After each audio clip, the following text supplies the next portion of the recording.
ഇനിയിപ്പോ കുരുവട്ടൂരികൾ നാളെ കാര്യമായിട്ട് പറയാ, ആ കെൻസുൽ ബറാഹീനില് ഫക്കീർ എന്നല്ല പറഞ്ഞേ, മുഹമ്മദ് ഷാ എന്നുള്ള എവിടെയും കാണുന്നില്ലല്ലോ, അതിൽ ഫക്കീർ എന്നുള്ളൂ. അപ്പൊ അതുകൊണ്ട് അത് മുഹമ്മദ് ഷാ തങ്ങളെ പറ്റിയല്ല എന്നേ കരഞ്ഞ് നാളെ കാര്യമായിട്ട് പറയാം.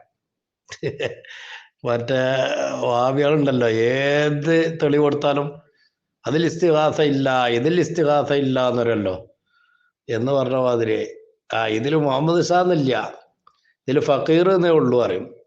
അതാദ്യം തന്നെ നമ്മൾ അതിന് മറുപടി പറയാം.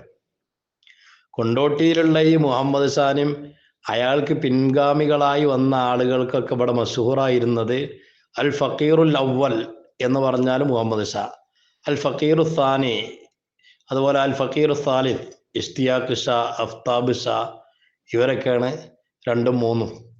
ഇങ്ങനെ ഫക്കീർ എന്ന പേരിലാണ് ഇവർ അറിയപ്പെട്ടിരുന്നത്. അതെന്നെങ്കിലും വലിയ ചരിത്രകാരനാന്ന് അറിയപ്പെടുന്ന സമത് മനസ്സിലാക്കിക്കൊണ്ടേ ഈ നാളാവ് പോയാണ്ട് വളമ്പണ്ട.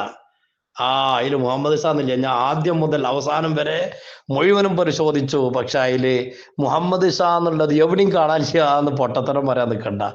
ആ കൊണ്ടോട്ടി ഭാഗത്തുള്ള ആൾക്കാർക്കൊക്കെ അറിയാം, അത് മഷൂറാണ്. ഇയാളെ സംബന്ധിച്ച് ഫക്കീർ എന്നാണ് പറയല്. ചിലവര് ഫക്കീറുൽ അവ്വൽ എന്ന് പറയും, ചിലവര് മുത്തലക്കൻ ഫക്കീർ എന്ന് പറയും.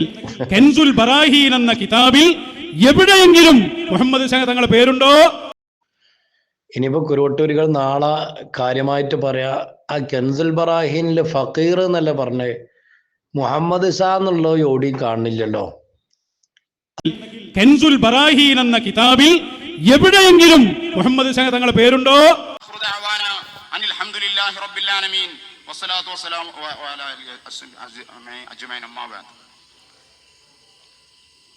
ചൂടായിട്ട് നമുക്കൊക്കെ പാടെ അങ്ങോട്ടുള്ള പോവാണ്.